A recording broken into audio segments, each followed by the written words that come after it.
Sa video na to mga boss, ipapakita ko sa inyo kung ano yung makukuha nyo pag nag-register kayo sa Philippine Loop. Papaliwanag ko kung paano ko nakapag-register sa Philippine Loop. Pero bago natin buksan yun mga boss, gusto ko lang muna magpasalamat sa sponsor ng video na ito. Walang iba kundi ang Overdose Motor Products. And pinadalahan po nila tayo ng ODM bag mga boss. Pakita ko muna sa inyo. Medyo matagal na itong pinadala para talaga sa Philippine Loop kaya nila ito pinadala sa atin. Okay? So maraming salamat sa ODM bag mga boss. Ito yung pinadala nila sa atin. Ito yung nilalagay sa ibabaw ng mga U-box. Yung mga box nyo sa likod, yan. So, doon po ito nilalagay sa ibabaw. Una, napaka-secured niya dito pa lang. Napakaganda ng quality ng bag na to mga boss. Nakagamit na ako nito, kaya alam ko yung quality ng bag na to mga boss. And maraming salamat po ulit sa Overdose Motor Products sa pagpapadala sa atin ng bag na to mga boss. Magagamit ko to ng sobra-sobra sa Philippine Loop na gagawin natin. Ang maganda boss ay meron din siyang waterproof bag. Wow! So, hindi na ako mamumroblema. Tapos, parang pwede rin siyang gawing bag. Marami siyang lagayan. Maraming salamat po ulit sa Overdose Motor Products, mga boss, sa pagpapadala sa atin nitong item na to. Back to our topic, mga boss. Paano po ba mag-register sa Philippine Loop? Ang kailangan nyo, mga boss, ay mag-join sa kanilang Facebook page, which is yung, yan, ilalagay ko sa description at saka dyan sa screen na yan, mga boss. Tapos, mga boss, meron akong pini-PM si Ma'am Jackie. Si Ma'am Jackie po ay isa sa admin ng group. So, sa kanya po ako nagpadala ng pera worth 3,400 pesos as of this moment. And pinadala na nga po nila yung mga kit na makukuha ko dun sa binayaran ko mga boss. At the same time mga boss, meron after nyo kasing matapos yung Philippine Loop, meron din silang ipapadalang mga items sa inyo na ikaw po ay isa o patunay na kayo po ay nakapag-Philippine Loop or nakatapos ng challenge na ito mga boss. So, check natin. Okay, this year, ang kulay nila ay kulay blue. Wow! And yearly po ay pinapalitan nila ng kulay yung ganito. Ayan. Kaya alam nila kung anong year ka natapos o anong year ka nag-Philippine Loop. Organized by Adventure Team Philippines, mga boss. Yung t-shirt ko na Boss Will, halos ganun din yung gawa sa kanila.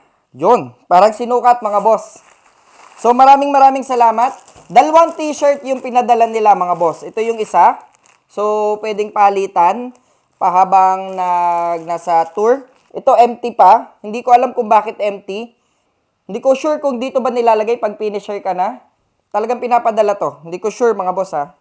Tapos, syempre, ito, mga boss, meron na tayong passport.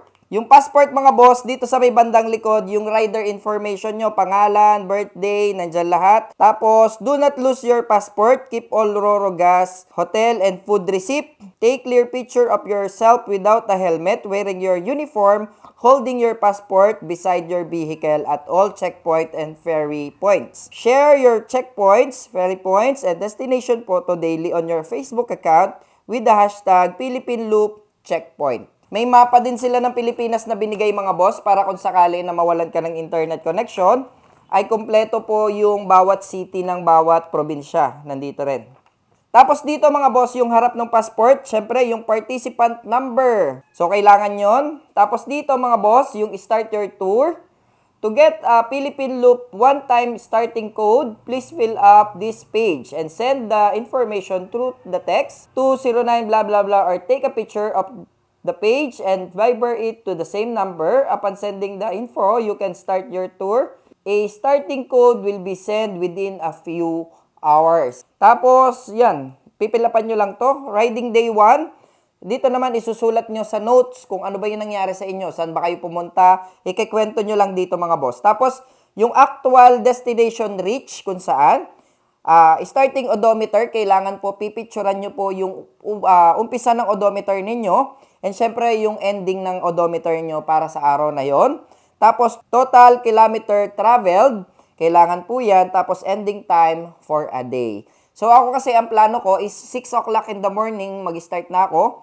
Tapos, 6 o'clock in the afternoon ay magtatapos ako ng aking riding day. Dahil malaki nga yung pera na ilalabas natin, para ma-enjoy natin yung mga destination na dadaanan natin. At the same time, makita ko talaga kung gaano kaganda ang buong Pilipinas, mga boss. So, huwag kayong mag-alala dahil meron tayong mga video na gagawin tungkol po sa pagta-travel natin para maisama ko kayo kung saan man po kami pumupunta everyday sa Philippine Loop namin. Ayan, tapos ganun lang. I-send nyo lang din dapat ito sa Viber, mga boss. Ibibigay nila yung Viber account nila or yung kanilang mga Facebook account para dun po na monitor kung tama nga ba yung mga daan na dadaanan ninyo. At the same time, na monitor nila kung saan ruta ka na po and kung anong araw ka na matatapos. Yun, mga boss. Yun yung purpose. Kaya kailangan may communication din sa kanila habang nagpi-Philippine Loop ka, mga boss. So, yun, meron din tayong nakuhang stickers. Wow. Ito yung isa sa pinakamasarap makita sa motor mo, mga boss. Yung may nakakabit na Philippine Looper. Yan. Okay, so before ako mag-travel, tsaka ko lang siya ikakabit. Tapos, syempre, ito yung badge. Meron ding ganito, hindi ko alam yung tawag dito, mga boss.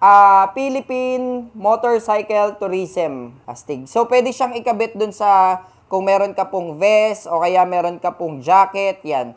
Pwede nyo pong ilagay ito, mga boss. Sa ganitong paraan, mga boss, maipapakita ko po sa inyo kung ganong kaganda yung Pilipinas. Gagawa tayo ng mga videos tungkol po sa Philippine Loop natin. Yun lang muna siguro sa ngayon. Maraming salamat kung nakarating ka sa dulo ng video na to. Kung hindi ka pa nakasubscribe, don't forget to click the subscribe button, hit ang notification bell para updated sa mga videos na gagawin ko. Ako si Boss Will. Magkita-kita ulit tayo sa susunod na video.